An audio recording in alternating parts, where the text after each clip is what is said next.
Okay mga paps, so paliguan muna natin si Sid bago natin dalhin sa kanyang bagong bahay. Okay, bait naman paliguan ni Sid. Bait naman. Good boy Sid.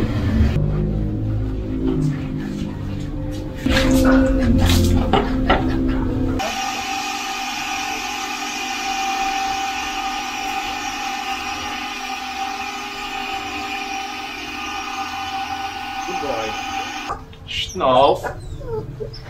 Good boy. Good boy, Sid. Good boy.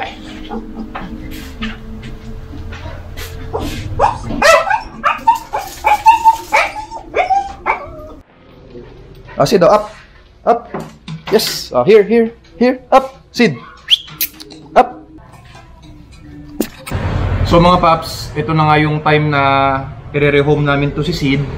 Pinag-iisipan ko nga rin yung una kung iba-vlog ko to or hindi. Pero naisip ko na deserve nyong malaman kung saan mapupunta si Sid. Kasi marami tayong mga tropa pinalagi siyang tinatanong kung asan daw ba si Sid. And alam ko nag-aalala kayo sa kanya. Kaso lang, ngayon wala na kami talagang time at hindi na namin siya maasikaso na maalagaan. Pati nga yung mga sarili kong aso, hindi ko na rin maiwalk. Ito kasing si Sid mga paps, hindi ko naman talaga to aso. Kay Papa tong aso na to. And hindi lang ako yung nagdesisyon na iparehome na si Sid. No? Kaming pamilya yung nag-usap-usap kasi nga hindi namin siya masyadong maalagaan. Kaya ito, nag-decide na kami na iparehome na siya. Pero yung kukuha kay Sid, malapit din sa amin, family friend din. Alam ko din na dog lover siya at may mga alaga din siyang mga ibang pets. And sinabi niya nga na gusto niya rin daw talaga to si Sid kasi nga mabait talaga to. Sa mga tropa pin natin na OG, alam nyo kung kailan dumating si Sid sa amin. Siguro mga 2 weeks old pa lang to. So nung dumating to, pinapadede ko pa to sa biberon. Napakaliit lang nito. So ayun, lumaki na siya sa amin. And ngayon nga, ito yung time na talagang hindi na namin talaga siya maalagaan. Alam nyo naman, na busy rin ako sa pet shop. Tapos ang tagal ko rin din nakapag-vlog kasi nga nabibusy. So ayoko namang mapabayaan tong mga aso na hindi na namin halos mapaliguan, hindi na mailakad, or hindi na halos maasikaso. Pero napapakain naman to. So yun lang nga, talagang sabi ko, ang mga pets talaga, hindi talaga yan para silang mga gamit or kumbaga may buhay talaga tong mga aso kailangan talaga dito committed ka napamahal na rin naman sa akin tong si Sid, kaya talagang wala, kailangan na namin talaga siyang iparehome. Good boy to si Sid Halika na. Come Sid. Dito baba, dito ang daan. Dito daan, dito. Come. Yes. Dito, come here. Good boy, Sid. Tignan ko marunong ka pa. Sid, upo. Good boy. Apir. Good boy. Isa pa, apir. Yes, good boy. Bait na talaga Sid Andito na mga paps yung magiging bagong for daddy ni Sid. Ito, si Kuya Omeng. You know? Yan, si Kuya Omeng guys. Family friend namin yan, si Kuya Omeng. Yan. Bait ni Sid Paglabas ko kanina mga paps, nasa kanya na. Hawak-hawak niya na. Andun kasi ako sa taas. Ano Sid? Makabait ka kay Kuya Omeng Mabait yan. Kaya nga. Paano kuya? Hatid na kita no? Hatid natin si Sid sa inyo para makita ng mga tropa P kung saan mapupunta si Sid. Okay? Ang plano ko talaga ihatid si Sid. Kaso lang nung papaandarin ko tong Delica, sira pala, wala yung battery. Kaya mag-tricycle na lang kami papunta dun sa bahay nila Kuya Omeng. Tara. Mabait ba yung aso mo, kuya?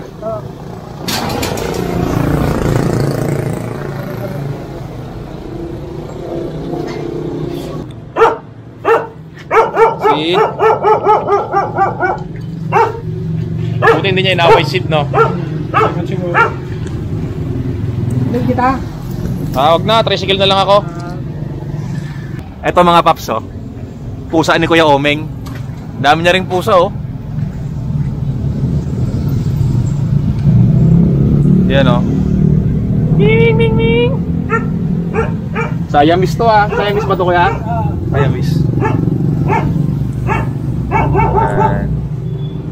Sumama talaga ako dito kasi gusto ko makita yung ano, yung area kung saan dadalhin si Sid.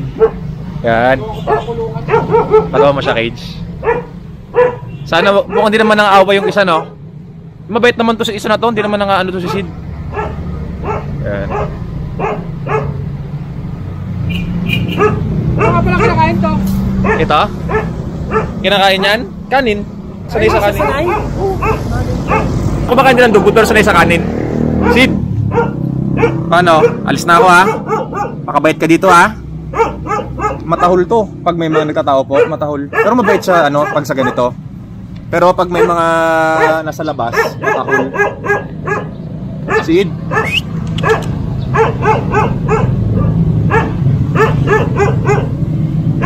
Saan mo siya lalagay? Dito sa harapan na rin. Sa harapan siya. Oo. Hindi ko alam kung matapang sa pusa yan. Tingin mo? Hindi naman sila magkikita. Sa bagay. Nililipat mo yung mga pusa. Pero hindi ko pa na-testing sa pusa ito, eh. Pero subukan mo rin kung magiging mabait siya sa pusa. Ewan ko lang kung matapang sa pusa yan. Tingnan mo, ilapit natin. Sid! Ayan, pusa, oh. Shh! No. Ay, makikipaglaro lang. Hindi talaga. Hindi, parang galit si Sid, eh, oh. Tumatay yung balahibo, eh. Shh! No! Inaaway siya. Sa bagay. Mabait yan, mabait yan. Sa pusa lang, hindi ako sigurado dyan kasi hindi naman sanay na lumaki may kasamang pusa yan, eh. Paano, kuya? Uwi na rin ako. Ikaw nang bahala kay Sid, no? Alis na ako, Sid. Bye-bye. Sid! Sagit lang. Sid, bye-bye. Ikaw nang bahala, kuya.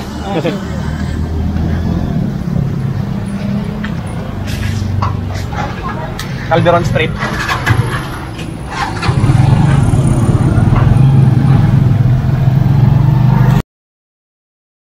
Good noon mga paps. So pasara na ako ng pet shop ngayon. And ang plan ko is ngayong hapon dadalawin natin si Sid. Nasa mga 3 weeks na rin yung nakalipas simula nung nare-home siya. And namimiss ko na rin si Sid. So gusto ko makita kung ano yung lagay niya doon. Tara, puntahan na natin. Sakto pagdating ko, eto, paalis pala si Kuya Omeng. Gagala daw sila. Saan kayo punta? Dagat. Dagat. You know? Good boy, Sid. Kailan pa ba ako na to kaya? Good boy.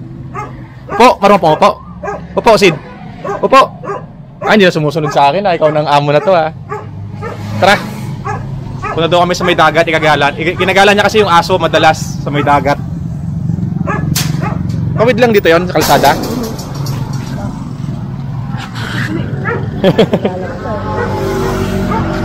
Sa akin naman sumasama.